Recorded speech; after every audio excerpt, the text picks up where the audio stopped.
We'll begin the meeting, and I'm sure Councillor Hiller will be running and out of his breath and eventually catch us. So I think there are some issues around Peterborough. There were earlier on with one or two connections, so it may well be that he's suffering from those. Anyway, I would like to begin by welcoming those members of the public and the press who are watching the live stream of this meeting via the Combined Authorities website. Due to the government guidance on social distancing, this meeting is being held remotely in accordance with local authorities and police and crime panels, coronavirus flexibility of local authority and police and crime panel meetings, England and Wales Regulations 2020. A little bit of a mouthful. The software allows you to choose a name when you join the meeting. To members of the public, if you do not want to be identifiable, please choose a pseudonym. A decision summary and minutes of the meeting will be produced in the quite usual way, and a recording of the meeting will be available to view on the meeting page of the Combined Authorities website. Could I ask you all to turn your microphones to mute while you are not talking? Thank you very much. To enable the meeting to run in an orderly manner, I would like to ask all members of the committee to keep their video camera switched on for the duration of the meeting and to keep their microphones muted, except when I invite them to speak. Officers will join us to introduce the reports in their usual way, and any members wishing to ask questions or make comment should indicate this by clicking the raised hand function on the right of your screen. I'm sure you're all aware of how to do that. When I invite you to speak, please unmute your microphone and ask your question, and then mute it again to allow the officer to respond. As with all new arrangements, especially those involving new technology systems, there is always a risk that we may run into technical problems, and I would ask for your patience and forbearance if we do. I would remind members and officers that all virtual meetings will be recorded. So we go on to governance, and I will begin by calling the names of all members of the committee. To establish your presence, please confirm your presence. Councillor Ian Bates.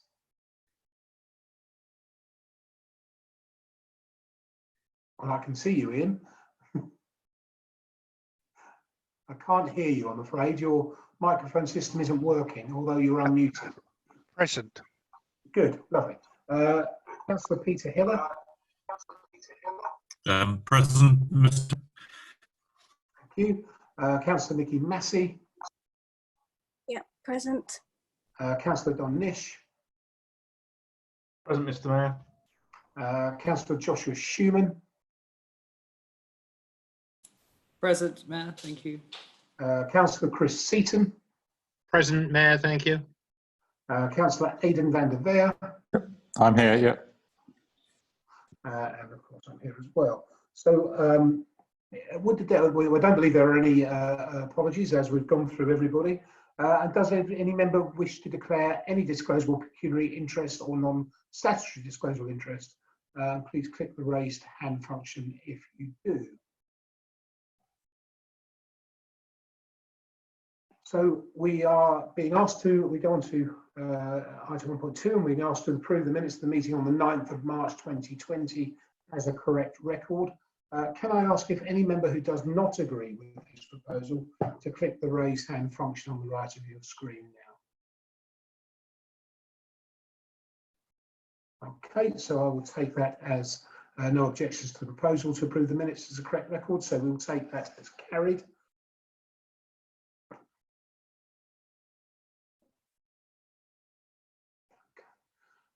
Relating to the minutes, I have an update I can provide on to committee regarding new bus routes. At its last meeting, the Transport Committee agreed that I should commission new bus services between Camborne and key employment sites in Cambridge.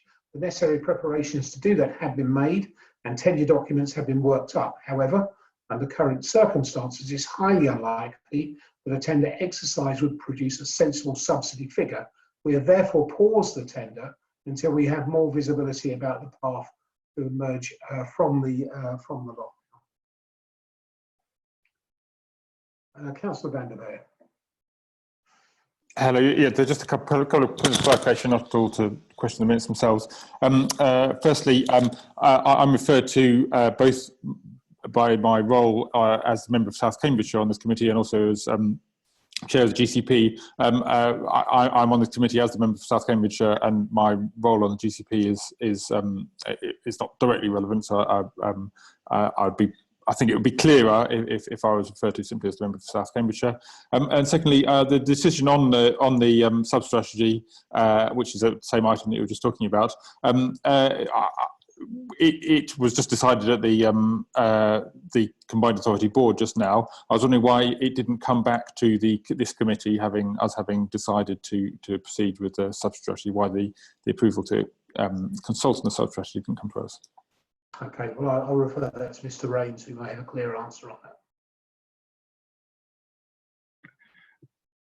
that. My understanding of the process we've just been through was that and maybe we need Robert to confirm this for us, but I had understood that the board was the decision maker on LTP related issues under our constitution. So the committee, having decided that the sub-strategy was needed, it was then under the constitution for the board to decide on that. There's also the consideration, just in terms of the sequencing today, if we had had a discussion this afternoon in the Transport Committee and then referred it on to the board, obviously we would have lost a month. I don't know whether Robert, as monitoring officer, just wants to confirm any of the governance issues around that. Thanks, Paul. Yes, Mr. Mayor, Paul. Sorry, I'm hoping not on mute. Yeah, Paul. Yeah, clearly and accurately summarises my understanding as well on both points. So, yeah. Thank you very much. Thanks for the clarification. Thank you. Thank you. So we move on to item 1.3. We've received 4 public questions, or 2 public questions and 2 questions from ONS. A copy of the questions has been circulated electronically to all members of the committee in advance of the meeting. Overview and scrutiny questions will also be taken at the start of the relevant item. Roseanne DeBow has joined us from CamCycle to ask the first question relating to the transport impacts of COVID-19. Roxanne, thank you for joining us. You have 3 minutes. Thank Hello. you. Can you hear me okay? Certainly can. Please Excellent. carry on. Thank you. So speaking on behalf of Cambridge Cycling Campaign, CamCycle is a volunteer-led charity with over 1,450 members, and we work for more, better and safer general purpose cycling for all ages and abilities in the Cambridge region. We read your agenda item about the transport impacts of COVID-19 with interest, since it pertains directly to the current crisis. However, we were disappointed to find only minimal mention of cycling and nothing about the vital means of transport that cycling is for essential journeys, particularly for key workers. And for example, at Adam Brooks, we've got 3,000 cycle parking spaces there, and they're still full even now.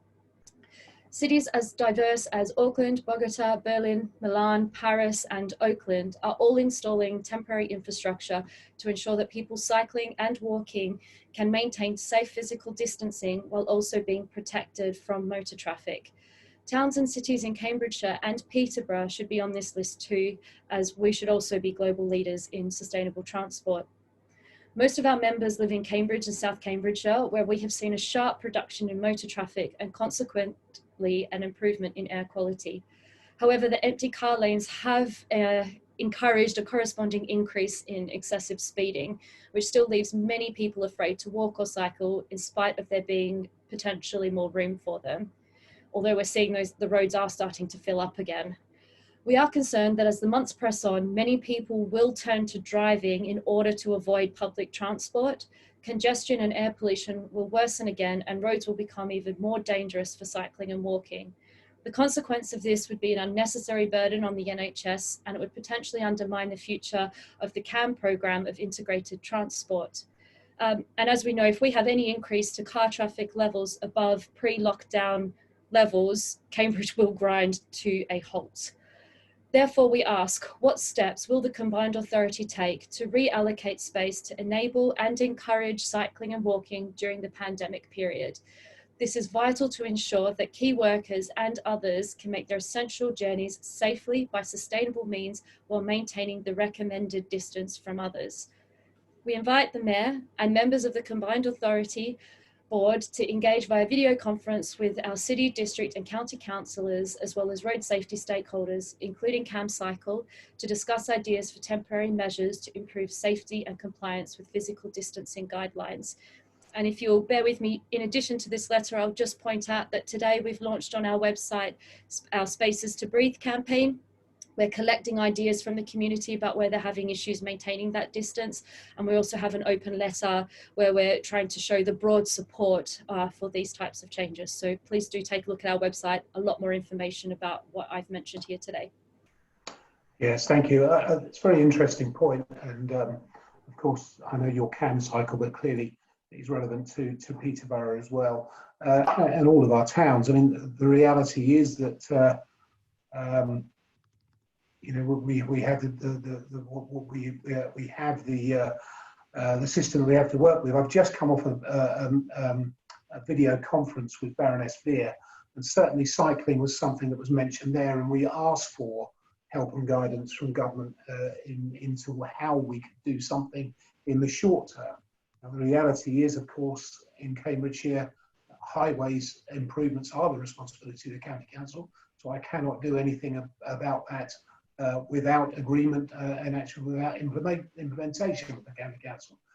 And of course, I would be happy to join the County Council and Peterborough City Council if necessary as well, to listen to what you have to say. What is quite clear is that yes, cycling is a way to maintain social distancing. One of the issues we have, and you will be aware of this of course, is that while cycling is hugely popular in Cambridge City itself, one of the problems we have is that many of the people who travel to work in Cambridge travel over significantly longer distances than they would be prepared to cycle, and that's an issue that is live to our area. And the sort of the conurbations that you mentioned in your list, almost all of them were significantly larger in population than the 120,000 population of Cambridge, and it is a problem that I'm sure Councillor Bates and Councillor Schumann have discussed many times, and it is an issue that creating cycle routes over vast distances is not necessarily the best use of public money, and I think we have to be honest about that. However, as I said earlier, I am prepared to listen to what you have to say. We have asked for guidance from government on this, and if we can do things in the short term with government support, we will do. Yes, would you like to come back? Oh, yes, very briefly. I would just like to point out that I really do understand that people are coming some quite long distances. For those people with no other options, we need to make sure that the city is freeing up as much space as possible. So really having that call for the county to make those changes in Cambridge City so that everybody who can get out of a car can, to allow room for those others who can't. But we do have to look at multimodal journeys as well. So for those people coming long distances, is if they can't get on a bus at the park and ride because they're afraid of public transport, can we come up with some solutions there? So cycling is still part of the solution, even for those people coming in long distances, but I'd love the opportunity to go through that further with you. Yeah, okay, thank you very much. And is it you that's bringing forward the second question from CamCycle? Yes. Okay, well, would you like to fire away? Sure. One moment, I'll pull that one up. Excellent. Okay, so our second question is about the Coldham's Lane roundabout. I'll save you the introduction to us again, and I'll get straight to the point. We are deeply disappointed by the proposals put forward in agenda item 2.5 about Coldham's Lane roundabout. We're seriously concerned that these proposals completely fail to meet the stated project principles to A, improve safety for all road users, and B, to provide an improved environment for pedestrians and cyclists. All of the proposals that were presented squeeze pedestrians and cyclists into very small shared use pavements on the edge of the scheme, similar to the typical 1960s layout that exists today. Now more than ever, we know that the dangers of skimping on public space for walking and cycling, and these proposals will do nothing to fix that fundamental problem.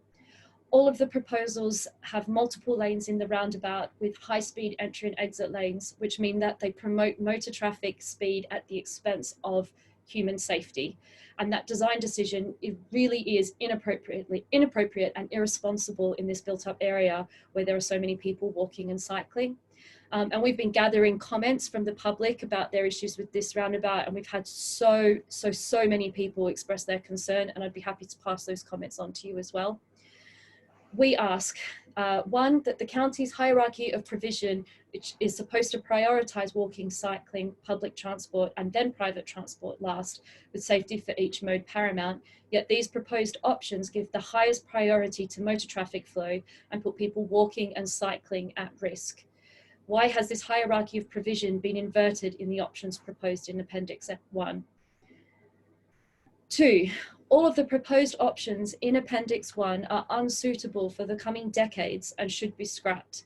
New options that meet the principles of the scheme should be drawn up. Will the combined authority commit to detailed engagement with various stakeholders, including local councillors, the officers at the county cycling team, CamCycle, and other local parties? 3, if additional funding is needed in order to redesign this dangerous junction properly, then why haven't additional funds through the GCP or Section 106 agreements been pursued? And we know that this area is about to get a lot more development, a lot more people living there, and we'll be expecting them to have a low car lifestyle, no car lifestyle, and we need to make sure they can get out of these new developments by bicycle and by walking safely. The proposals for this roundabout just won't allow that, and I think this is very, very serious concern. Okay, thank you. I'll try and address those one by one. So the team are fully aware of the user hierarchy, and the committee paper is consistent with the local transport plan. The local transport plan contains a user hierarchy which is informed by both a movement and a place function, which means different settings will need to prioritise road users differently. In the case of Coldham's Lane roundabout, which is identified as a key corridor, the local transport plan hierarchy places cycling in 3rd position after public transport and other motorised users.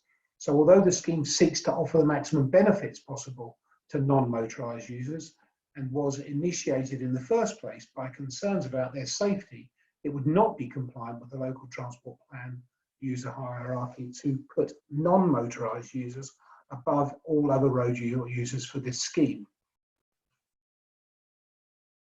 The designs represented or presented in Appendix 1 are only draft, and as indicated, more work will be completed prior to the consultation. Committee paper states consultation to be completed by mid-2020. Stakeholder events and public consultation are still planned to be undertaken. With respect to the current COVID-19 position, we are currently looking at options to consult once further design and investigations is completed to finalise a proposal so that consultation can be started. And if additional funding is needed in order to redesign this dangerous junction properly, sorry, my apologies, additional funding has been sought already for the project. As a paper stage, we have already sourced funding from Section 106, in addition to the current funding the combined authority are already providing.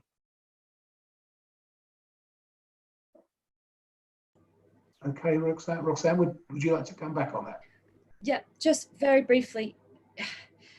I can understand this is a key corridor, but there is just so much more that can and should be done in this location to keep people safe. This is a key corridor for all modes of transport, and we have to do better. And we look forward to putting forward some better suggestions of what can be done here, but I think we're going to have to go and get more money. Okay, thank you. I also have Alison Hoare down on the list. Alison. Mr. Mayor, Alison's unable to join us for this question, so I'll happily read it out. Okay, thank you. So I'm writing to request that you reconsider the current proposals for the roundabout on Coldham's Lane, which I understand are to be considered by the combined authority this coming week. Cambridge is faced with a significant traffic problem, and this will only be resolved by encouraging people to walk, cycle, and use public transport. This will ensure that the city can improve road safety as well as reduce its carbon emissions, as it has committed to do so. and also improve air quality, which is critical for people's health, as we've become all too aware in the current crisis. In light of this, what is needed is a design that provides safe cycling routes, i.e. separate cycling lanes. In addition, the design must ensure reduced speeds for incoming and exiting traffic.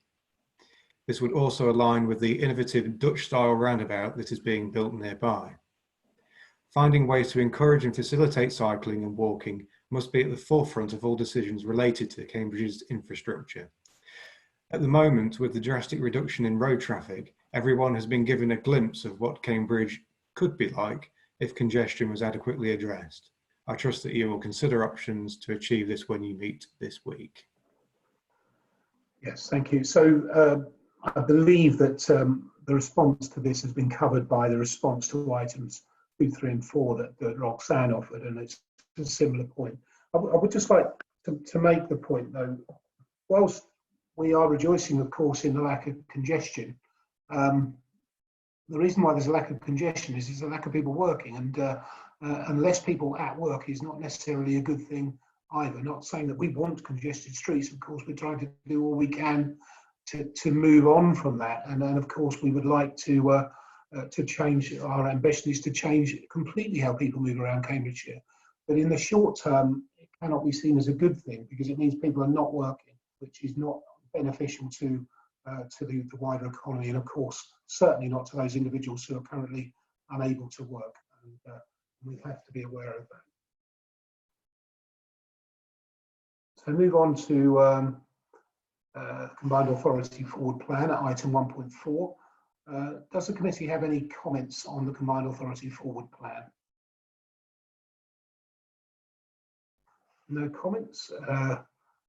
So I move to item 2.1, the transport impacts of COVID-19. And before I invite officers to present this report, I would like to update the committee regarding a COVID-19 bus service support grant. I've been in discussions with the Buses Minister, Baroness Veer, which have led to the creation of a package of emergency legislation for bus services across England, known as the COVID-19 Bus Service Support Grant. It covers some of the losses of bus companies. This is intended to try and ensure that after lockdown, we will not find our small local bus enterprises closed down due to a lack of cash flow, leaving us with a lack of contractors. We believe our area should benefit by around £5 million from this scheme. Combined Authority officers spotted an anomaly in the scheme. It does not cover cases where the County Council and Peterborough City Council, not the bus operators, face a financial risk from lower fare income. I've since written to the Minister on this point. As a result, Department for Transport have agreed to amend the scheme so that Cambridgeshire County Council and Peterborough City Council can also benefit from the grant scheme where they were liable for lost fares. And could I ask Tim Bellamy now to introduce the report?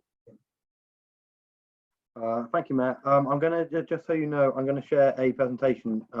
So I'm just about,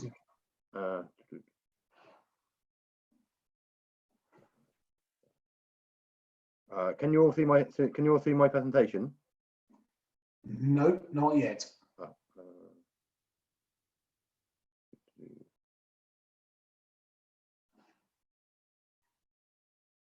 For some reason, I can't share it at the moment.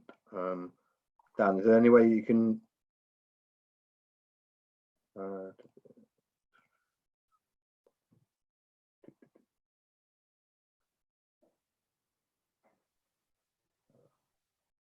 just wonder if we've got any IT support because I can't share the presentation at the moment, or whether it's just easier just. Perhaps you could talk us through it. I'm sure. Yeah.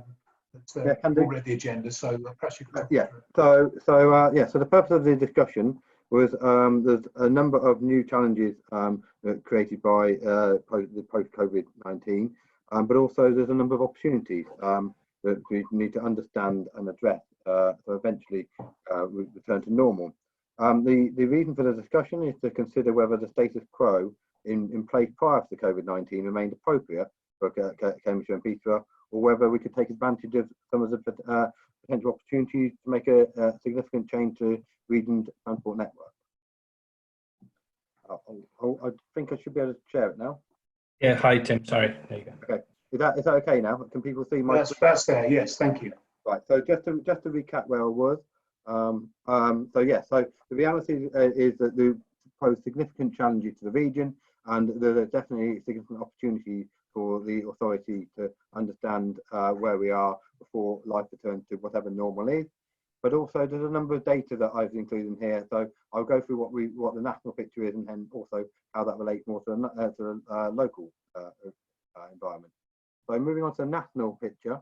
So nationally, and the slide is the graph used by Grant Chapp, and the briefing at the weekend.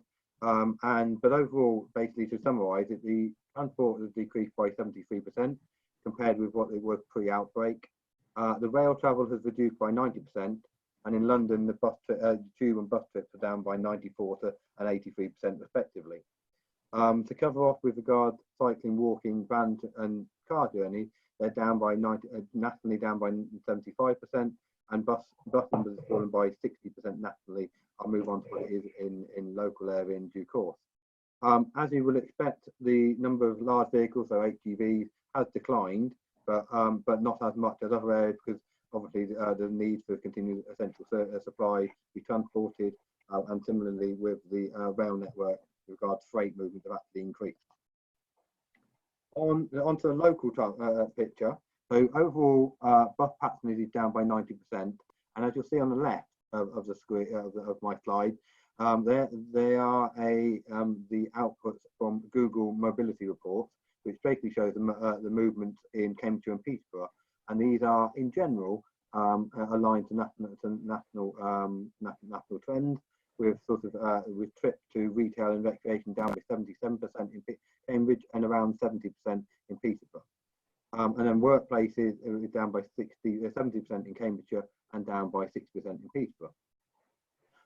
Just to tackle the cycling counts, the cycling within Cambridge itself has decreased by 65%, but within the hinterland is actually up by 71%. But we believe that that's due to there being a low base to start with. With regards to actual car use, there's been a decrease of around 60% around Cambridgeshire, and between 55 and 65% of key locations in Peterborough. And then this is reflected also in the use of car parks, as you can imagine. So in Cambridge City Centre car parks, there's been a reduction of over 93%, and the last reading from Peterborough City Council was that off-street car parks has gone down by around 89%. There have been, and it's not great to talk about positives of a global pandemic, but there have been some positive impacts of COVID-19. The graphs, the pictures on the right hand side, which I know may not be that eligible, but it shows that the noise pollution has decreased, and also the noxic pollution has also decreased. The Global Carbon Project has predicted that there'll be a decrease of more than 5% year on year with regard to carbon dioxide outputs. Air pollution has decreased significantly, and early death from lung and heart conditions will also likely to decline following that, with evidence has shown that short-term changes in air quality have immediate impact on heart attack, strokes, and A&E emissions.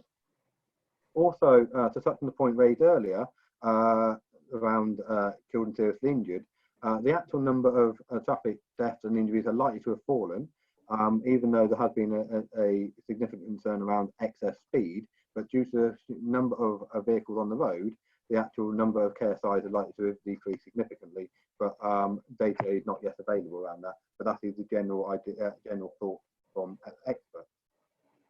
So moving on to some of the potential scenarios post COVID-19. The AA and a number of other experts have predicted a permanent reduction in travel, as many people have learned to work from home and may well continue to do so, 1 or 2 days a week. Conversely, other experts have said that it's too early to predict that permanent increase in working, because unless we get implement measures and ideas to make sure that is seen as a new norm, it may well be that people return to what they did in the past. Some of the research that I've done has suggested it takes 2 to 8 months to habits become ingrained, a normal around 66 days. So we're still not there with regard to lockdown. So actually, if lockdown was to finish now, then there was a potential that we revert back to the old norm. However, having said that, if we do have a reduction in travel, it is likely that the proximity to one's job may not be the significant factor of where you decide to live. So the appeals of some suburbs may reduce, and the appeal with the appeal of the city centres and new villages may well become more attractive. Ultimately, as I think we've touched on previously, the fall in revenue for public transport services might damage the viability in the long term of some of these services, and ultimately we've seen a significant impact on the tourism industry. What will happen to that going forward is one of those areas where it's still up for debate. So this ultimately will have an impact on strategy. So with regard to transport strategy, the location and the attractions at that point may well change with a reallocation of some of these commercial office space, where people want to reduce overhead, but also there may well be a less emphasis on the high street with a lot more services going onto the net. So you wouldn't necessarily need to go to the high street for the bank issues and others. So then that ultimately may impact on bus patronage. People obviously have looked at the use of green space and blue space. So actually people are actually looking to go to those places now, and may well actually become more of an attraction than previous. I've already touched on working at home, and I do understand that a lot of people within the area can work at home, but also to reinforce the mayor's point previously, a lot of people cannot work from home within the area, and therefore we need to have a look at the whole strategy, what covers for both parties. But there may well be an impact on Monday and Friday where there'll be lower demand. So what impact will that have on transport revenue and scheduling? Also, there's an understanding that the financial stimulus program to get construction moving, housing infrastructure may well be a particular focus on the Oxfam ARC, but ultimately, overall, there may well be a delay in the housing sites coming to market, so they may well take longer to get confidence and be ultimately a slower recovery rate. Also, there has been evidence that we have evidence what it's like to have low pollution and air quality benefits, and that may well remain the aspiration long term. However, in the short term, spend on electric vehicle charging points may well reduce because hotels and business parks may see them as a luxury. In addition, in a very short term, with the initial low oil prices, this will reduce the attractiveness of electric vehicles. And also, looking at the clear air zones and emission zones, they may well be delayed because of funding availability, but ultimately they may well remain long-term aspirations. So moving just quickly onto mode before I get into the discussion points. So specifically I was going to go through the various modes. So with a private car, what may well happen with a private car? So with there may well be free parking for NHS that remain. NHS staff will remain at hospitals. There may well be the public pressure to continue that, but that will ultimately have an impact on our transport strategy. What I talked about with the high street, to encourage people to go back to the high street, you may have and shoppers to return may well have cheaper parking. So ultimately, again, that would have an impact on our movement. So there's a swings and roundabouts around the high street and the attractiveness. Then there's the two arguments around the increase and decrease of car usage. As I touched on before, many people have said that car usage may increase. There's an initial low fuel price, and also some people may prefer a isolated form of transport. If you look to the right on my slide, it just shows what happened at Wuhan. And I know this society is different in Wuhan than it is in the UK, but I think the general principles there. Before the coronavirus outbreak, 34% traveled by mode share traveled by car, and that rose to 66% now. And with regard to bus and metro, that it was on 56%, and that dropped significantly to 24% modal share. So people in Wuhan are not wanting to travel with other people, so that will ultimately have may impact on car usage. Also, conversely, as I mentioned earlier, there may well be an impact regarding people wanting to work from home. Now, moving on to public transport, there may well be some bus operators that exit the market, because however much support we provide, it may not be profitable and tenable for that business. There may well be a slow restoration of bus services, and some of the fares may rise to improve margins, leading to loss of passengers more, and this may well become a cycle of decline. So I know, having spoken to colleagues, my previous colleagues from Network Rail, there's definitely a push for rail tickets to be more flexible. So rather than having your annual season ticket that covers off 5 days a week, they may well be looking for tickets that cover 2 to 3 days to allow people to work from home more. Then moving on to freight, there's a lot more online ordering and home delivery. This may well lead to more regional out-of-town distribution depots, and also need to look at how we do the first and last mile of those deliveries. Can we look at alternative ways of delivering our services? Active travel, so building on the point previously mentioned around cycling and walking, there is lots of work that currently being undertaken regarding the widening pathways, etc., in the short term, and that has been touched on with regard to questions. And so we need to understand how that plays into the bigger picture. And then also we've got aviation. The number of flights and destinations have decreased and are likely to get decreased. And also what impact does that have on the expansion plan to London Stansted, London Luton, and also the travel demand from our area. Specifically on the program, our overarching program for the authority, there are a number of questions. So there's one around planning permissions. So will the planning inspectorate cancel planning inquiries and appeals? Will that impact on local plans, etc.? So there's a lot of questions around that. Some of the surveys, so some of the survey works cannot be undertaken at the moment because ecology tests and surveys need to be take overnight stays, and how do you do that in a competitive environment? And then also traffic surveys need to be taken out as part of the modelling. It needs to be carried out in a neutral month. But ultimately, what is a neutral month and what is a new true level of traffic? So those sort of things need to be sort of thought through from a practical point of view. And then the two other things are, will the cost of contacts and programs increase because going forward with litigation, or maybe they may well decrease because there are, do we need to progress with some of our work and actually capture some of that? And then regarding some of the transport studies we've got, do we need to revisit them as an authority to make sure they're truly multimodal and they consider all aspects and all users? So to conclude, we're trying to frame a discussion for you, Mayor, but ultimately this is for members to take forward. But I didn't know whether they wanted to just some thoughts that may help with a discussion is around the committees with reducing the need to travel. Would we need to? Do we think the design of houses will change? Broadband, do we need to be putting our efforts into broadband and helping to access green space?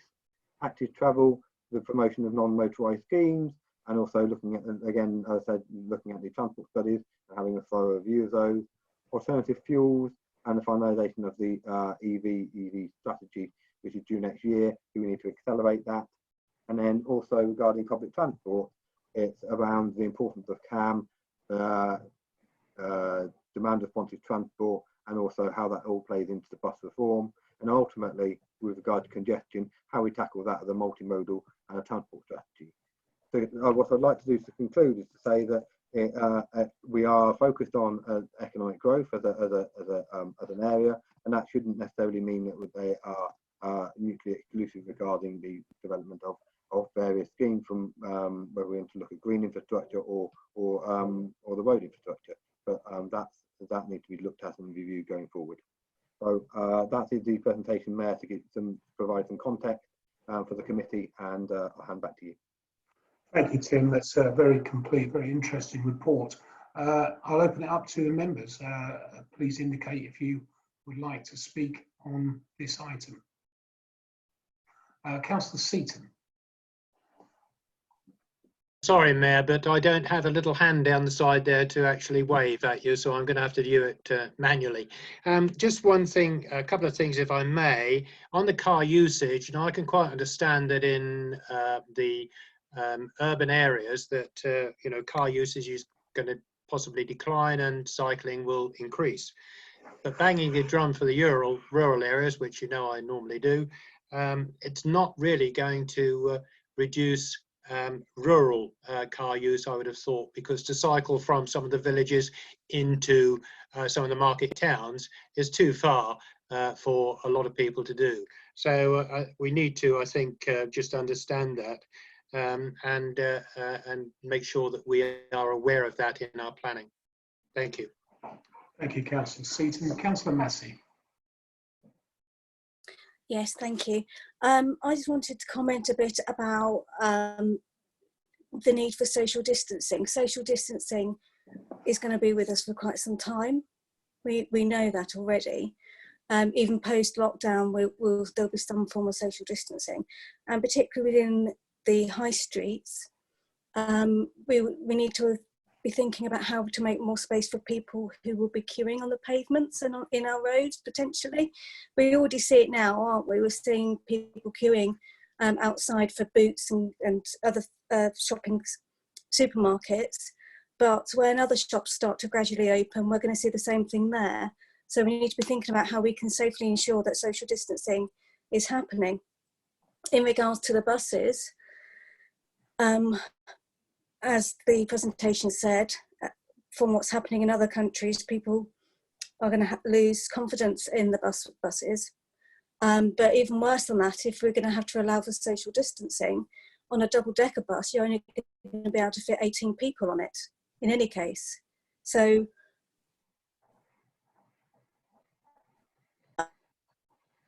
you've just frozen, Councillor Massey. I don't know if you can hear us. And I do wonder. Please carry on. We got up as far as social distancing on buses, so please continue from there, if you will. Okay. So it's just that we are going to have to really try to encourage people and try to encourage the bus networks to do whatever they can to provide security for members of the public, and whether that's using hand gel on the buses, etc., whatever they can do. But my question really is we really do need to be thinking about making sure that there are better spaces for people so they can social distance. I imagine you've got the same problem in some of the rural areas where the pavements are quite narrow in spaces and people finding it difficult to be able to stay 2 meters apart and people walking in the roads. So yeah, that's my bit. Yeah, I think it's a very interesting point. So one of the meetings I've had this week was with the Peterborough bid and Cambridge bid chairman and representatives from Peterborough City Council and Cambridge City Council to try and formulate decisions and planning, and also with Ray Bisbee to begin to formulate a plan to how we bring social distance shopping back to Cambridgeshire, and that's something that we are engaged with. I think the buses issue is a significant one, and we know that there could be some funding problems post-June. The funding we've got in place takes us up to June, but there could be some funding problems post-June. So I have raised that with government today, with Baroness Vere in a discussion. Certainly, I think that it's going to be a slow, sort of slow rise of people coming back into buses. And one of the things that was suggested in our town centres discussion was the potential for car parks to only operate every other parking space and try and control the amount of people going into car parks from that way. So there's none of these are actual factual decisions. I'm just letting you know, compared to from your comments, Councillor Massey, that the thinking that is going on around these issues at the moment. But of course, we don't have all the answers, and we'll welcome more points. And on that, I'll bring in Councillor van der Veer. Thank you very much. That was a very useful presentation highlighting some of the really significant threats that there are to our aims on transport policy, in particular getting more sustainable transport. It is quite clear that public transport is going to take a while to get back, and I think that's where the opportunity is for doing some more encouragement on cycling. I'm also representing a rural area, and there are some quite significant opportunities to increase the role of cycling. It's not going to be for everyone. It's not going to cover all areas, but it does help to reduce the overall amount of motor traffic.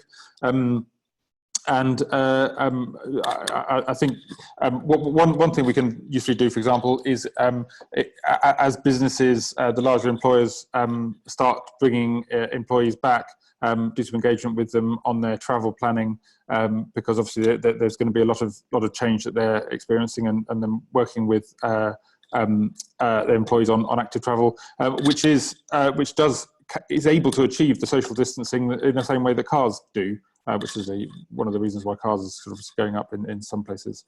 Yeah, it's.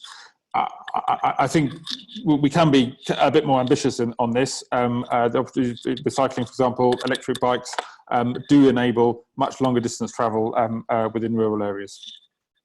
Yeah. Thank you. Councillor Bailey. Thank you. Councillor Bates. Thank you, Mayor. I'd like to just thank Tim for the presentation, and perhaps my starting point is, can we have it, please? Because I think it would be very useful for me to take that to some county council colleagues as we go forward, because I think there are some thoughts there that we need to give collectively across all of the districts, counties, and you as a combined authority. So thank you, Tim, for that. My initial thought is, as you might say, is about out of town shopping. And I have actually started what I call ordering online from Amazons and places. Now, that's not something I'd normally do. I'd normally go to somewhere to buy it. So my concern actually is particularly about market towns. I go to St Ives, I go to Huntingdon, I go to St Neots. Of course, I haven't been there for ages now.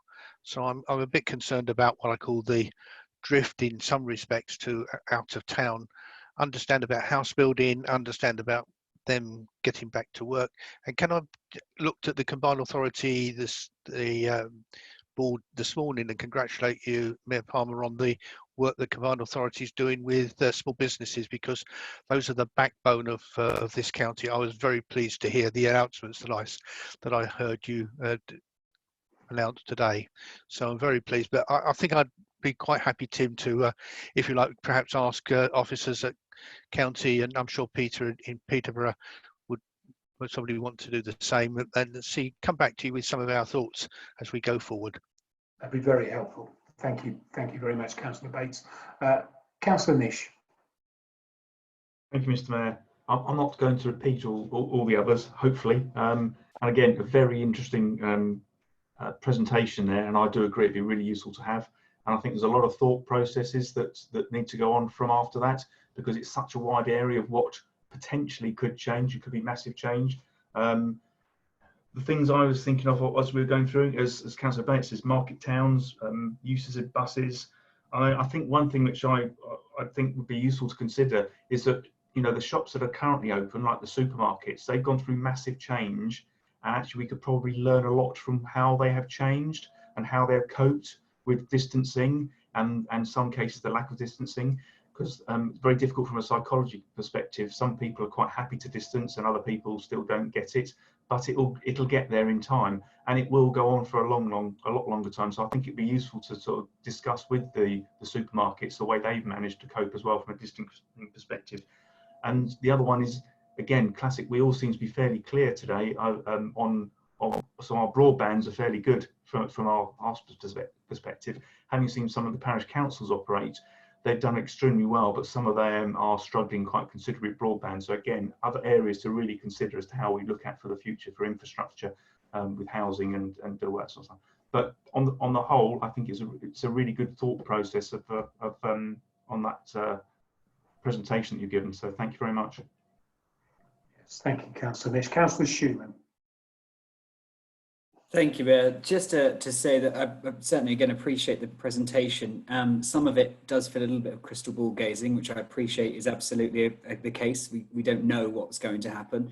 And so with that in mind, it kind of feels that any kind of plan or risk mitigation, for want of a better term, that we're going to do is going to have, you know, multiple prongs to it, because with one breath, we're saying that we might need to encourage people to come back to the buses because of fear of COVID and concerns around using public transport.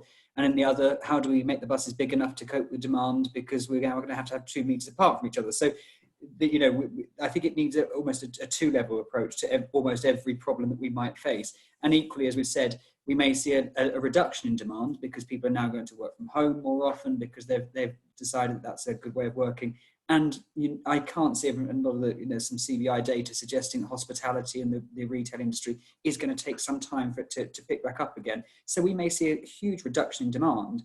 So we need to have one plan to say, how do we get people back into using public transport, and one, how we manage that if they do come. So it's really helpful, but I don't think it's as easy as to say these are going to be the problems and this is how we're going to get the solutions. It's probably going to have to be a bit more complex than that.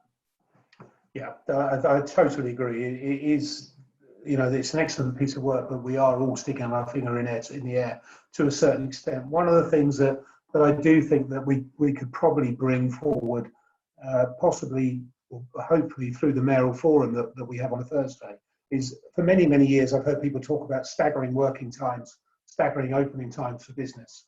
It may well be that this is the time that we actually implement that, because it's not going to be easy to find a solution to social distancing and public transport in the short term.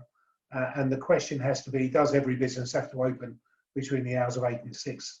And I think that's the point that we need to press very strongly on businesses, certainly those that operate in congested areas. And I will be using the mayoral forum to try and influence these businesses to stagger their opening times certainly in our major towns and cities.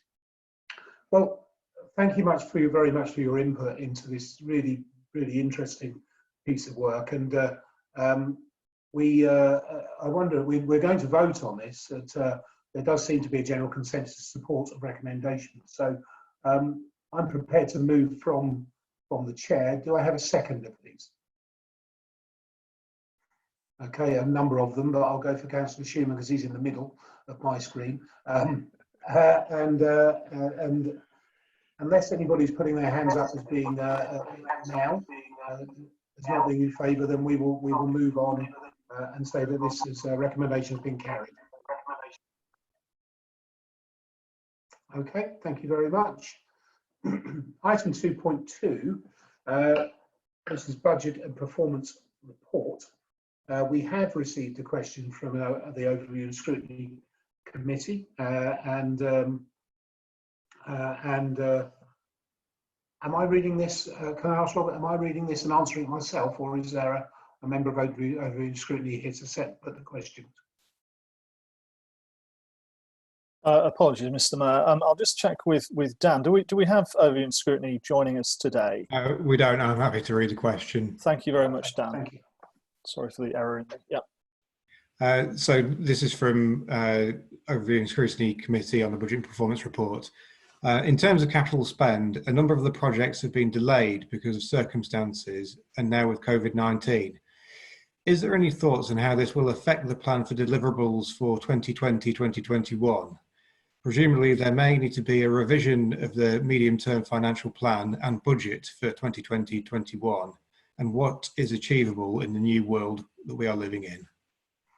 Okay, so the response is at the date of this meeting, 2 transport projects which were in construction have been delayed as a result of decisions by the Local Resilience Forum and by the contractors to cease work on site.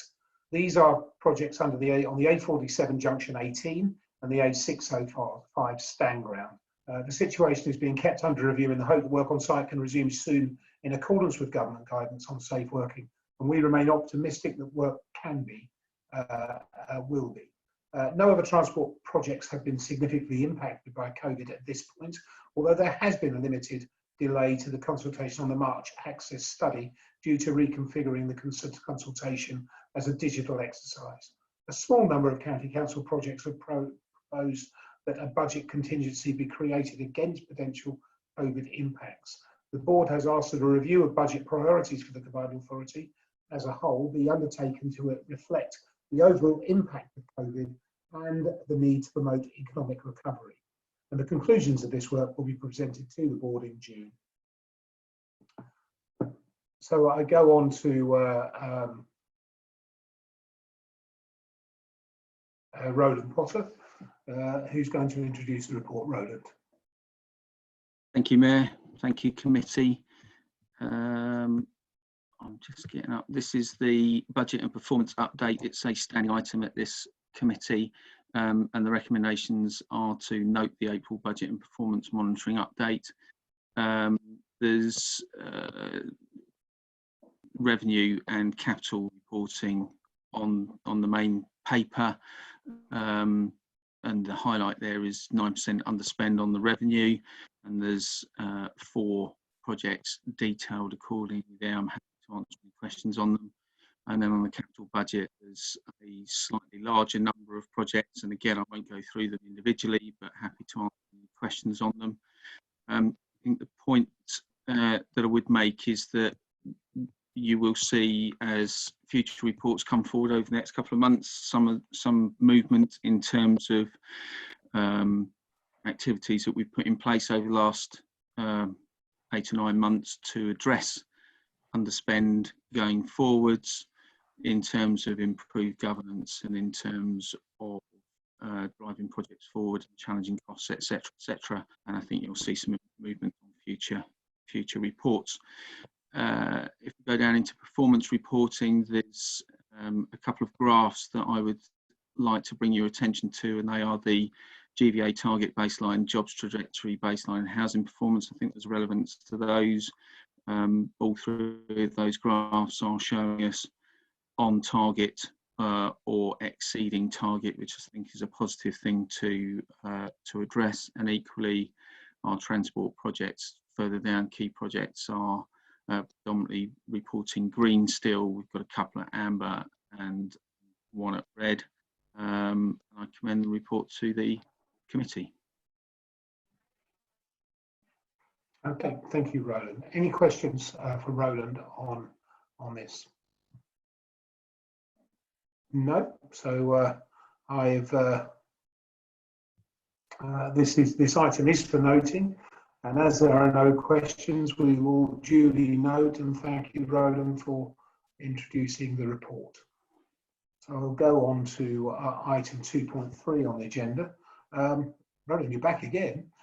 This is A10 junctions and dualling progress updates. Where you go? Thank you, Mayor. Thank you, committee. I would just like to defer to Robert Parking at the beginning of this, if I may. Yeah, sorry, just very quickly from me, just to correct, on the face of the report, you'll see on the voting arrangement, it says 2/3 majority. That's an error, which I'm afraid I failed to pick up. Just wanted to confirm, actually, that although 2 of them are just to note, the 3rd one is to agree a proposal, and that's just a simple majority vote. So sorry for the error on the face of the report there. Okay. Fire away, then, Roland. Thank you. Thank you.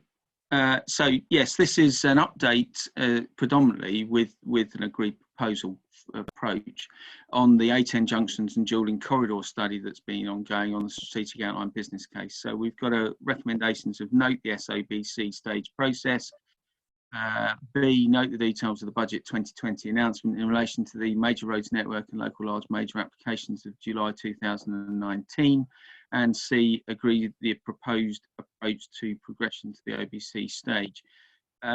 So the strategic outline business case is ongoing and on target to deliver in June. And that's looking really positive. We've gone down from something in the region of 77 options for a RAG rating status down to a mid level of schemes, which then go through another assessment criteria stage down to a shortlist, which will come out of the strategic outline business case based on affordability, feasibility and deliverability. We have a programme that says we'll finish the SOBC in June and look to deliver the outline business case, or start the outline business case, I think in September. We had considered trying to procure the outline business case activity to commence immediately after June, and therefore in July, to try and accelerate programme based on the outcomes that once we're aware of them. and we were building up the procurement documentation to do that. During that process, I engaged directly with the Department of Transport team in charge of major roads network and local large major decisions to see how we could access the funding that was approved in the budget in relation to the junctions proposal for the major roads network application. And just to refresh the committee, back in July 2019, there was a call from DFT for authorities across the country to put forward major roads network applications and local large major applications, and they were based on up to 50 million and up to considerably larger scales in the large local majors. We had to submit our applications through England's Economic Heartland as our local subnational transport body under the criteria. The identification of the criteria was decided that we needed to split this corridor therefore into a junctions only under the major roads network and a dualling only under the local large majors. When I approached the DFT very recently and explained our plans and said, how can I have some of the money from the junctions to pay for the OBC, it became clear that the decision from the budget was not full funding approval for the junctions, but it was funding to the next stage. When I discussed what we had done to do a corridor strategic outline business case, we had a very positive and open, transparent discussion about how we'd split it originally, and that actually a corridor approach made very pragmatic sense. The major roads network team had approved the junctions for the major roads network because they'd assessed all of those first, but in the local large majors they were only assessing the outline business case stage projects, and we at that point weren't at that. But what they had said was if we finish the SOBC under the methodology that we are undertaking, which they see as very positive, that if we submit the SOBC to them in June, they are currently on critical delivery themselves at this moment, but they will be back in June, they believe. They will review our SOBC outcomes as part of the major roads network and local large majors applications as additional information, and assuming that the outcomes are as I've expressed here and the numbers are looking right, they could potentially fund up to 2/3 of the cost of the outline business case. So we have proposed here that that's what we do, and that we negotiate with the Department of Transport. We'll have the procurement documentation ready to go so that we can progress a procurement process quickly. We have also, in the financial implications, proposed a reasonable working assumption that the work will have a potential cost to the Combined Authority of £2 million over the 2020-21 and the 21-22 financial year. So £1 million in each has been proposed to go into the MTFP as subject to approval funding. And on that basis, I commend the report to the committee. Thank you very much, Rowan. Thank you very much indeed. I have Councillor Bates who's indicated to speak. Councillor Bates. Thank you, Mayor. Entirely happy to accept the recommendation as laid out, particularly actually what I call little 3 at 4.2, which is to work with the department on the outline business case on the junctions and the dualling. I think that's a very sensible way to go forward and work with them. So entirely happy with that approach. My question really was a little bit about the options, which there were quite a lot, 77 of them, and how quickly are we going to get to what I call a more refined options. Appreciate this might not be quite the day to ask that, but I'm quite keen, I think, and I'm sure other people will be, to actually see what options are on the table, particularly as a highway authority. So happy with the recommendations, happy with working with the department.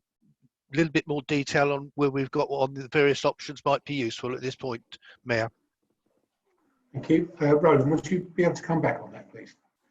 Yes, happy to. The work's been ongoing for a number of months now. It's very much coming towards its latter stages. So the long list of 77 within the corridor was a mixture of small point-to-point elements that linked up together, and there was a RAG rating, multi-assessment criteria undertaken to say what just practically wouldn't work and why, and there will be explanations behind all of that. We have been working very closely with the Cambridgeshire County Council team as Highways Authority and continue to do so. And certainly we need a close relationship going forwards into the OBC stage in that. But there will be some options forthcoming, and the process that we've gone through in the 77 to 20 to 6 or whatever it might be, as the SABC comes into its detail in the next 6 to 8 weeks, I would imagine, and we'll be bringing something back to committee. Thank you. Councillor Bates, would you like to come back on that? I was going to leave it to Councillor Schumann now, I suspect, possibly. That's So I'm quite happy for that. Councillor Schumann. Thank you, Mayor. Just to say, obviously it comes to no surprise from an East Campus perspective to say this is incredibly welcome news and full steam ahead. We've talked at length already today about the infrastructure which is needed to support sustainable transport throughout the city of Cambridge and beyond, and our bus service, etc., which is all vital parts of this transport infrastructure. But as anybody that's ever driven down the A10 knows, so is this. And until there are other options available to all of those people that live around the Ely area and the villages surrounding, then the need for the dualling of the A10 is of vital importance. The only question I have, Roland, and perhaps you can answer very quickly and simply, is the £2 million, is it as simple as being split over 2 years? We're not going to have to bring this back if there's, you know, extra expenditure of over 1 million in 1 year. This is kind of sign off to say you can get on with it. The 2 million that is proposed is a proportion of what we are estimating an outline business case it could cost over that period, and with a negotiation that we need to take forward with the Department of Transport to seek that supporting funding. Now, we've put that figure in because we're looking at a worst case scenario potentially on a high level option, or a smaller level option might cost less, but we wanted to make sure that a figure is in the MTFP across those 2 years as subject to approval. What we will do, as our governance has improved, and this is a demonstration of that, we will come back to committee and board to as a gateway process to detail what is being proposed, what the actual costs are, and over what period of time, and what contribution we're making, what contribution others are making in that stage. So, and that's when options, etc., will be clearly detailed within that. Thank you. Thank you. That's helpful. Thank you. So I have no further speakers. So therefore, do I have a proposer for this, please? Councillor Schumann, and a seconder, please. happy to second. Councillor Bates. I haven't had anybody indicate that they're against this, so I'm assuming, unless somebody waves frenetic, whatever the word is, or puts a mark on the screen, that we are happy to take this unanimously. So therefore we are. So thank you very much, everybody, and thank you, Roland.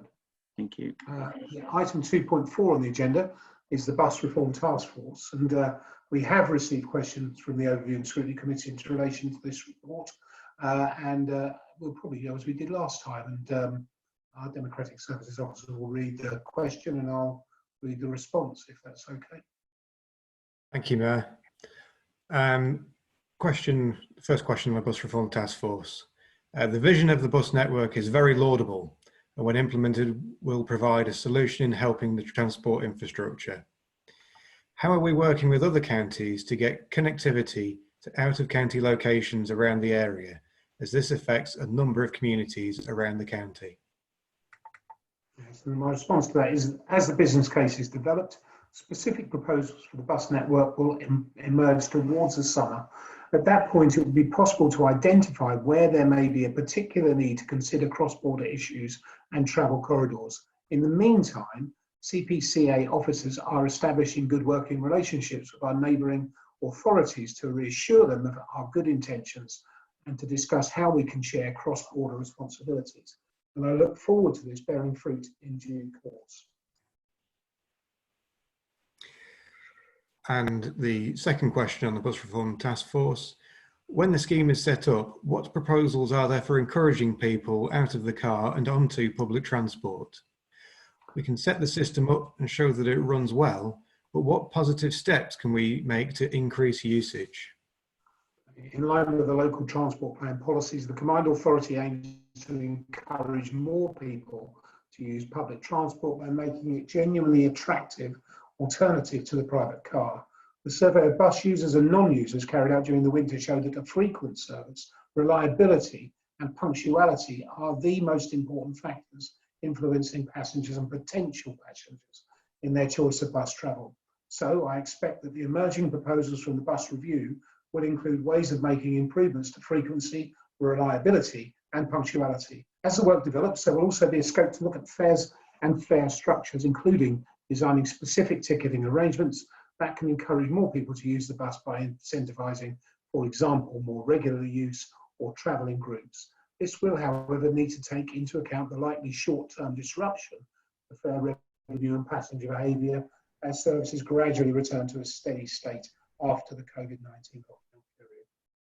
And could I now ask Oliver Howarth to introduce the report? Thank you. Hello everybody, good afternoon.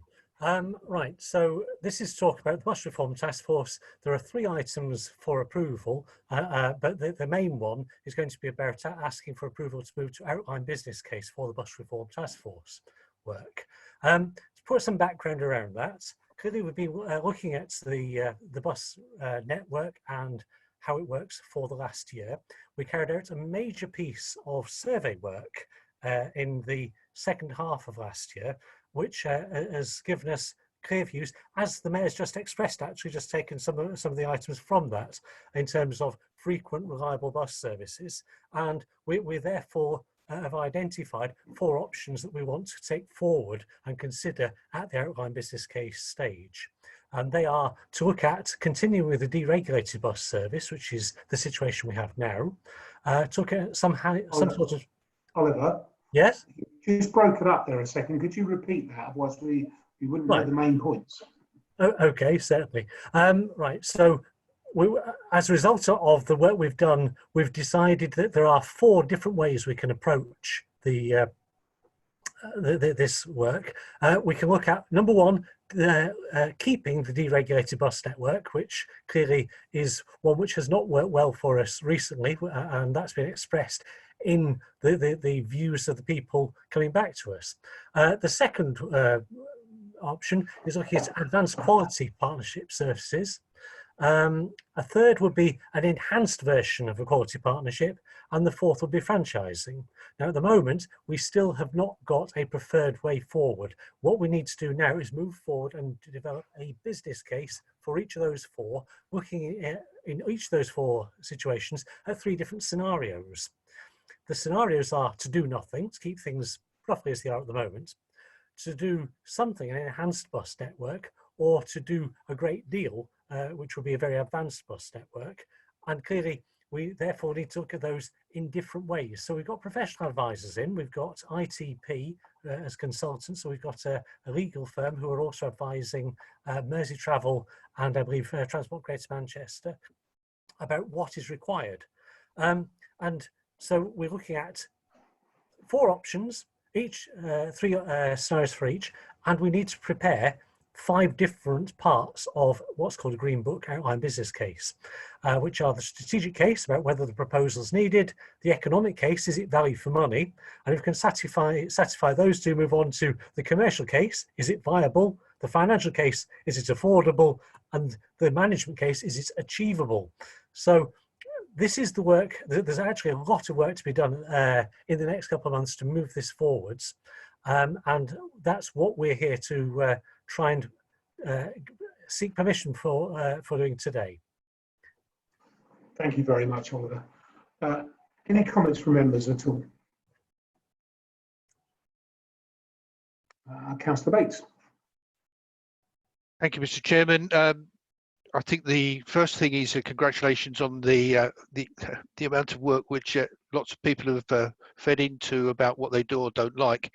It is extremely comprehensive and took a while to start ploughing through it, I have to say, but I think it is actually essential as we go forward. So thank you for doing that. Fully support the 4 options that are on the table and understand that indeed.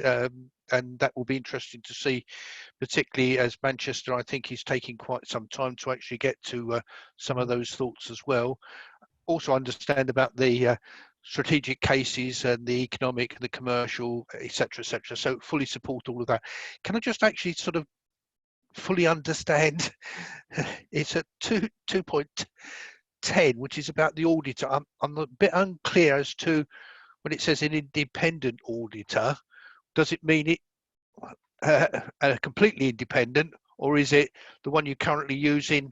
I'm a bit unclear about that as we go forward. I think it's connected possibly with a franchise, but I'm not quite clear when I look at what's it, 4.3. I'm not quite clear. So a little bit of clarity, please, Oliver, would be useful about where the auditor does and doesn't work, and quite, is it an independent, or is it the one you're currently using? We've taken legal advice on this, and we believe we could actually use our own existing auditor for it rather than going to one of the big 4, because local knowledge and understanding is going to be very important in assessing what we come up with. Maybe I ought to have said that we might go for franchising one part of the county and not in another. It depends. It might be horses for courses. We don't know. So we know that we need to do an audit because if we come back to you with a scheme, you'd like to think that we've checked it is financially viable. So no matter what, we wish to put things through an audit. There is a legal requirement to, if we go to franchising, to put it through an independent audit. And as I say, legal advice we've got is that that could actually be the Combined Authority's own accountants. Does that help? That helps. I'm clear now about where an auditor fits into the process. Thank you very much. Well, I was also actually sort of looking, with auditors start to get involved, it tends to add more time. So I was looking to make sure that we don't lose time over this project as well. But that was a bit of a side issue. But thank you. That's much clearer to me. Thank you. Thank you. Thank you, Councillor Bates. Councillor van der Veer. There's a couple of questions, more about the process than anything. One is, I believe there's a group, I'm not sure the nature of the group, reference group, that has met a few times, and I understand it hasn't managed to meet recently, presumably partly because of circumstances, and it'd be probably useful to continue using that input. The second thing is, so we're now preparing the business case for all 4 of these, and you're going to end up with a recommendation, if I've understood correctly the process. I'm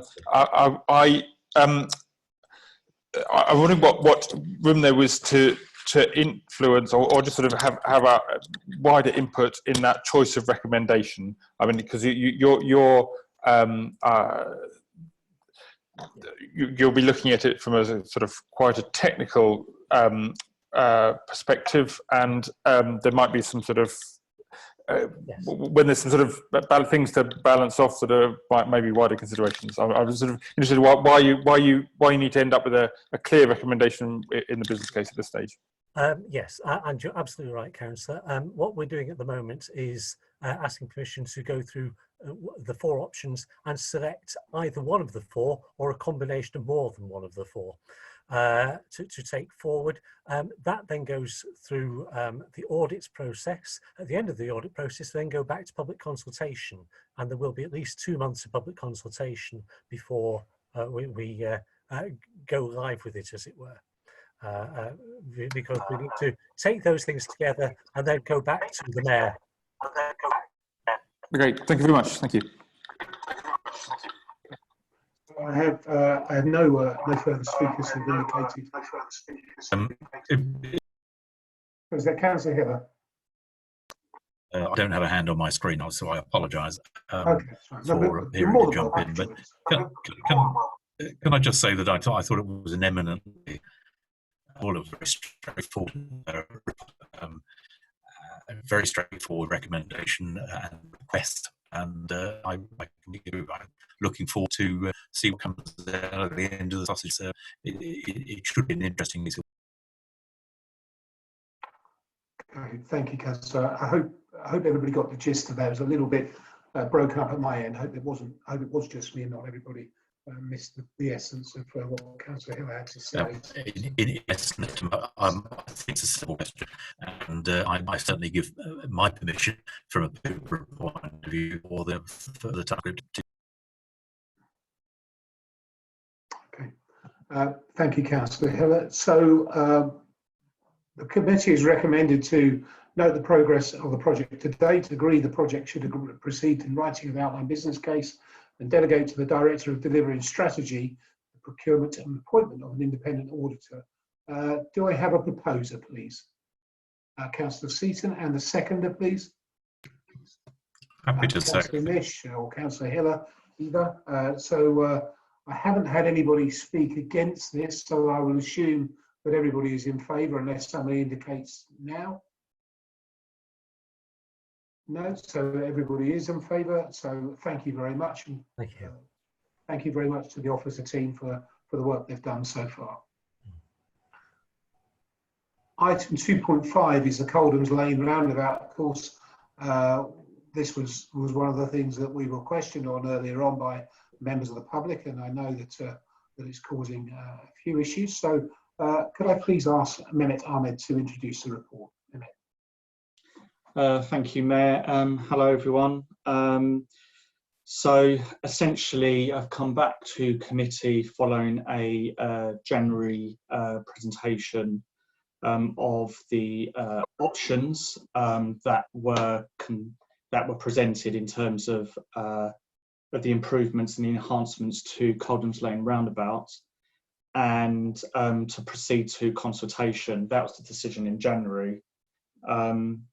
Obviously, what's happened since is that further work has been done to obviously understand the costs of the scheme, you know, the full outturn costs and construction, and essentially the full cost, once they were calculated, were actually above the allocation of the medium-term financial plan.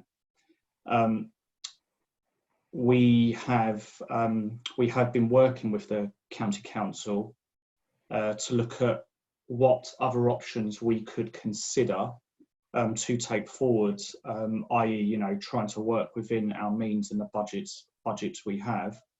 And of the options that we presented in Appendix 1, they are still work in progress. There's still quite a bit of work to be done prior to going to consultation. And we felt it was a good opportunity for us to come back and inform the committee that this work was currently happening, and following the further work that we're doing, we're going to be looking at going to consultation to take views from stakeholders, the general public, and hopefully that will then inform what our preferred option will be and then assist in our business case to take forward. So that's the crux of the actual paper, Mayor. Thank you very much. Mehmet, any comments, please? Councillor van der Beek. No, yes. I'm going to express some strong views, and I don't want that to be taken as any criticism of the work of officers on this, because it is a complicated scheme. I do understand that, and it's a difficult location, and obviously you've got cost constraints. I mean, from the outside, I feel like I'm the victim of a bait and switch. What we were shown in January, I'm not sure if I'm able to get that up, was really high quality, segregated paths around a roundabout. I'm trying to show it on the screen. I don't know if anyone can see that. They were the 4 options that we were shown in January, 3 of which are pretty high quality roundabouts of a Dutch style that match what is being done at Fendon Road at the opposite end of Perth Mowbray Road. The 4th one was I mean, was really good. And what we've ended up with is just variations on the simplest one that there is on that. I would like to know, before we make a decision on going ahead with these really poor options, what has been done to find further funding on this. This is really important strategic location. As it is, there are two large developments that will definitely be taking place, Cherrington North and Marley, both of which this roundabout's an important role, plays an important role in the transport network for. And then more importantly, Cambridge East, many thousands of houses, many thousands of jobs will be being built just a few hundred yards from this roundabout. It will be absolutely crucial that this roundabout is more than just a car roundabout for people travelling around the edge of Cambridge. For the new residents of these, what is it going to end up being, 15,000 new residents to the east of this roundabout. Many journeys will pass by this way, by foot and by bicycle, and to extent by public transport. So it is a key corridor. It's not I mean, unless you're going to Sainsbury's, it's not a particularly a place you want to go to. So it's a key corridor in the sense that it's James described when he was responding to the question. But it's a key corridor not for cars. It's a key corridor for bikes and people on foot, and buses to an extent as well. So to say therefore that it should be treated like a key corridor, like the A505 or the A47 or something like that, it's just absurd. So I think we need to spend more time seeing if we can find more money, working with other partners to get something that really does a proper job of making this an attractive place for cyclists and pedestrians, and not a horrendous barrier. I don't know what will actually be gained by doing this scheme as it is. £2 million for what? For a couple of feet wider footpaths. I mean, the report doesn't really demonstrate what was to be gained here. I mean, one of the options, for example, doesn't have a crossing on Pern Road. Why are we even considering something that doesn't have a crossing on Pern Road on one of the arms of the roundabout? Anyway, I will certainly not be supporting it, and I think it's really disappointing, to be honest. And I do hope we can have a rethink of it. I hate to think what response you're going to get when you go to consultation. Can I ask a minute on the back of Councillor van der Veer's concerns? What is the actual cost breakdown on this, authority by authority? And bear in mind, Councillor van der Veer has just mentioned that there will be 15,000 new residents in the area. What 106 monies have been agreed with the local authorities that may be able to give Councillor van der Veer the gold-plated scheme that he's desiring? Yeah, so in total from Section 106, we're receiving 200k towards this scheme. That goes in the pot against the 2.2 million that we're putting in from the CA. We are, so, in total, we're going to see 2.4 million for construction of, an enhancement to the existing roundabout. So there's been no other contribution from Cambridge City Council, and no contribution from the County Council? No. Okay, thank you very much. Councillor Massey. Thank you. I don't want to repeat what's been said before, but I will try to sum up as quickly as I can. I completely support Councillor van der Veer's point, and additionally what CamCycle said as well. There are huge concerns. There is no safety measures here, or segregated paths or anything for cyclists, and we know it's already a really dangerous roundabout, but it's still going to be a dangerous roundabout with the designs that's come forward.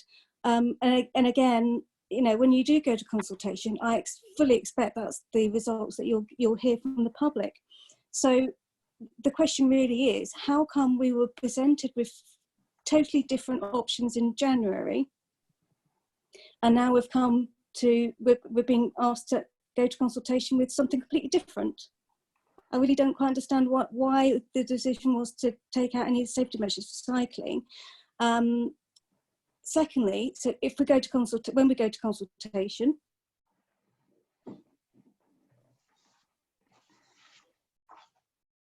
We've lost you, Councillor Massey. Could you, your last words we heard were when we go to consultation.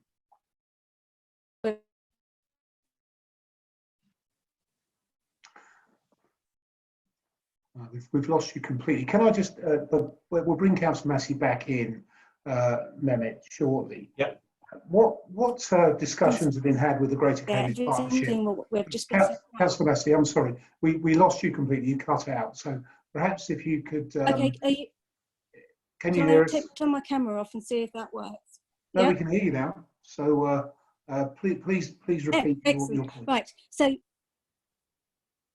my question really is once we've gone to consultation, the response that we are very likely to get is exactly the same as what CamCycle has said, and what indeed local members are saying. So what would we do then? Would we then have to go back to the drawing board and put back in the cycling measures? Can I ask, while we lost you, Councillor Massey, I was just in the middle of asking Mehmet what discussions have been had with the Greater Cambridge Partnership, because surely this would lie within their responsibility area. Have there been any discussions with the GCP on the funding of this roundabout? To date, not that I know of, no. So I'll bring in Councillor Schumann, but I will leave that hanging for Councillor van der Veer, who's put his hand up very quickly. So I'll bring in Councillor Schumann now, and then we'll go to Councillor van der Veer.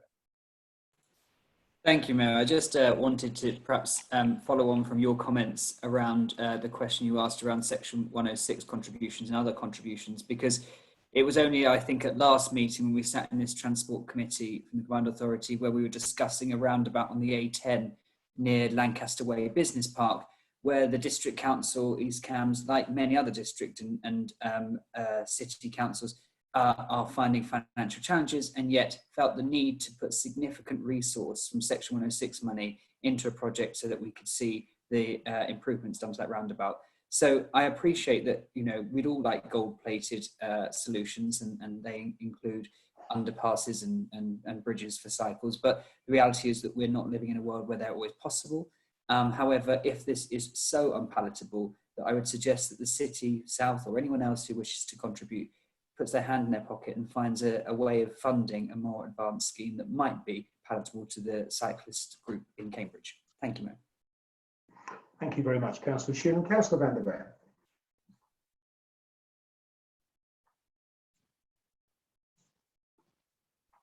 I believe he's muted, Mayor. I apologise. Yes, I'm muted. Yes, I think your questions have been very good, James, and I think it would be the sort of the logical conclusion of your questions is that we do discuss with the other authorities who are interested in what's happening here. I mean, it's just outside. It's just on the city side, but the developments I was talking about are sort of cross-border developments. For example, with South Cambs, to see if we can't work up better financing for this project. I think that would be welcome. I think that's very, very helpful. Thank you, Councillor van der Veer. Councillor Bates. Listening to the debate, Mr. Chairman, and listening to the questions we had earlier, and looking at the recommendations, I'm just sitting here thinking, is it something we want to take away and have perhaps a better look at the finance, particularly with Section 106 and also with the Greater Cambridge Partnership before we go out? It is a very significant part of the city, and it's important actually to get it right and to try to do the best we can. So I'm just looking at the recommendations, thinking, Mayor, as to how you wish to proceed. Really, that's really the question I've got. Really, is how best do we proceed, bearing in mind the comments we've had both earlier and now. Yeah, I think I suppose my challenge to Mehmet and to the officers is: could we bring this back to committee next time And in the meantime, would you please speak to relevant officers at the Greater Cambridge Partnership, City Council and the County Council and South Cambridgeshire District Council to see if there is money that we can use to improve what's on offer here. I mean, we've got £2.4 million on the table from 106 and CA, and I think if we could see what opportunities there are from other authorities to put forward a more significant scheme, I think that would be something I think the committee is looking for. If anybody is not happy with that, then please let me know and speak now. No, so perhaps our Democratic Services Officer would be able to put into English my inane ramblings of the last minute or two, and so the officers have a clear steer from the committee. Thank you, Mayor. So the proposal is for the, in effect, the recommendation to be amended to officers to assess the financial implications of the project and seek and develop funding opportunities with partner organisations and other local authorities such as the City Council and South Cambridgeshire District Council. And the Greater Cambridge Partnership. And the Greater Cambridge Partnership. Okay, so I'm happy to move that from the chair if I have a seconder. I'm happy to second that, Mayor. Is everybody in favour? Yep. Yep. Yeah. Okay. Thank you very much, and we will look forward to hearing the results of those conversations. Thank you. It's appreciated. Thank you. I believe that might be the last item on the agenda. So the date of the next meeting, the committee is due to meet in July, date to be confirmed, and the arrangement for this meeting will be confirmed nearer the time in light of the emerging situation. However, there will be a meeting of this committee in around a fortnight, and you will be contacted. And that's the result of discussions this morning regarding the Lancaster Way roundabouts and some late information that came to the committee from an email that was sent after 7:30 last night. So we weren't able to make a firm decision this morning, but we will bring the Lancaster Way issues before this committee, and we have got the powers to make a decision were given to us by the Combined Authority Board this morning. So you will be notified of the meeting that should be in about 2 weeks. But thank you very much all for your time today. Thank you. Thank you. Thank you, Mayor. Thank you.